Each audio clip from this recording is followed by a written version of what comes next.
रखा जब मेरे नबी ने दुनिया में कदम तो पत्थर तक कलिमा पढ़कर मुसलमान हो गए। प्यारे नाजरीन, हजरत आमिना रजी अल्लाह ताला अन्हा फरमाती हैं कि जब मेरा बच्चा मेरे पेट में था तो मुझे बड़ी अजीब अजीब चीजें नजर आती थीं। अगर मैं घर से बाहर निकलती तो एक बादल का साया मेरे ऊपर आ जाता और मुझे धूप बिल्कुल महसूस न होती। अगर मैं पानी भरने के लिए जमजम के कुएं की तरफ जाती तो रास्ते के पेड़ अपनी टहनियां मेरे सामने झुका देते, जैसे मुझे सलाम कर रहे हों। मैं हैरान होती कि ये सब सिर्फ मेरे साथ ही क्यों हो रहा है। जब मैं जमजम के कुएं के पास पहुंचती तो नीचे का पानी अपने आप ऊपर आ जाता और बिल्कुल मंडेल तक भर उठता। फिर मैं अपने हाथों से ही बाल्टी पकड़कर पानी निकाल लेती। मक्का की औरतें मुझे कुएं के पास रोक लेती और जाने न देती। वो कहती, ए आमिना, तुम थोड़ी देर और यहीं खड़ी रहो, वरना तुम्हारे जाने से पानी वापस नीचे चला जाएगा और हमें पानी भरने में बहुत मुश्किल होगी। इसी तरह हजरत आमिना रजी अल्लाह ताला अन्हा फरमाती है कि मैं सुना करती थी कि जब बच्चा पेट में होता है तो मां को बहुत तकलीफें झेलनी पड़ती हैं। कभी हाथ पांव में दर्द, कभी सर दर्द, कभी उल्टी, कभी बुखार और कभी चिड़चिड़ापन। ये सारी बातें सुनकर मैं सोचती कि अजीब है, मुझे तो पूरे 9 महीनों में कोई तकलीफ नहीं हुई। यहां तक कि जब तक मेरा बच्चा पेट में रहा मुझे सर दर्द तक न हुआ। हजरत आमिना को अजीब अजीब ख्वाब भी आते थे। वो फरमाती हैं कि जब मैं रात को सोती तो मुझे ख्वाब आता कि मेरे जिस्म के अंदर से एक नूर निकला है और उसने पूरी दुनिया को रोशन कर दिया है। ये सब देखकर मुझे यकीन हो चुका था कि मेरे पेट में जो बच्चा है वो यकीनन कोई आम इंसान नहीं, पैगंबर हजरत मोहम्मद मुस्तफ़ा सल्लल्लाहु ताला अलैहि वसल्लम जब अपनी मां हजरत आमिना रजी अल्लाह ताला अन्हा के पेट में थे तो एक रोज आपकी दादी ने आपके दादा को इशारे से बुलाया और कहा, क्या आपको मालूम है ये बहू आमिना बहुत महंगा इत्र लगाती है।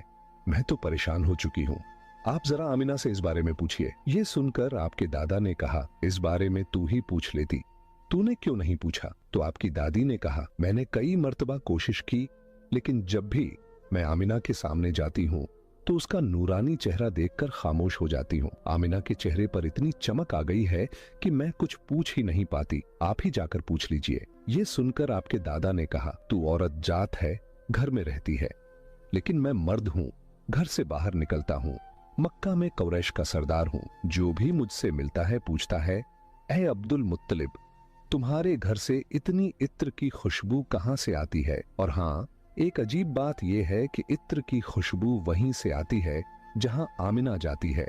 अगर आमिना रसोई में जाती है तो खुशबू वहीं से आती है, अगर गुसलखाने में जाती है तो खुशबू वहीं से आती है, अगर बैठकी में जाती है तो खुशबू वहीं से आती है। और ये कोई मामूली इत्र नहीं है, न इराक का न मिस्र का, ये तो कोई खास ही इत्र है। इसके बाद आपके दादा हजरत अब्दुल मुत्तलिब ने हिम्मत की और आमिना को बुलाकर कहा, बेटी आमिना, तुझे पता है मैं कुरैश का सरदार हूँ, खाना ए काबा का मुतवल्ली हूँ, बड़ी इज्जत वाला हूँ। जहां भी जाता हूँ लोग पूछते हैं, ए अब्दुल मुत्तलिब, तेरे घर से इत्र की खुशबू कहाँ से आती है? बेटी, मैं तो इत्र नहीं लगाता, तेरी माँ भी इत्र नहीं लगाती, तू ये इत्र कहाँ से लाती है? ये सुनकर हजरत आमिना की आंखों में आंसू आ गए और वो बोली, अब्बा जान, मैं आपको क्या बताऊं, मैंने सारी जिंदगी कभी कोई इत्र नहीं लगाया, मुझे अच्छे और बुरे इत्र की पहचान भी नहीं, मैंने आज तक किसी इत्र वाले से इत्र नहीं खरीदा। मगर अब्बा जान, मैं आपको एक राज की बात बताती हूं।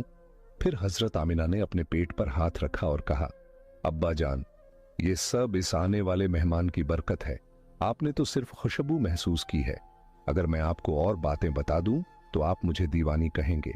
ये सूरज कई बार मुझे सलाम करता है, ये चांद कई बार मुझे सलाम करता है, और यही नहीं, जब मैं सोती हूं तो ऐसी ऐसी औरतें मेरे सामने खड़ी होती हैं जिन्हें न मैंने कभी देखा और न आपने। वो औरतें मेरे ऊपर हवा करती हैं। हुजूर सल्लल्लाहु अलैहि वसल्लम के दादा हजरत अब्दुल मुत्तलिब दिन रात काबे के पास जाकर काबे का गिलाफ पकड़कर रो रो कर दुआ करते, या अल्लाह, मेरा बेटा अब्दुल्लाह इस दुनिया में नहीं रहा, मगर उसके घर एक बच्चे की पैदाइश होने वाली है।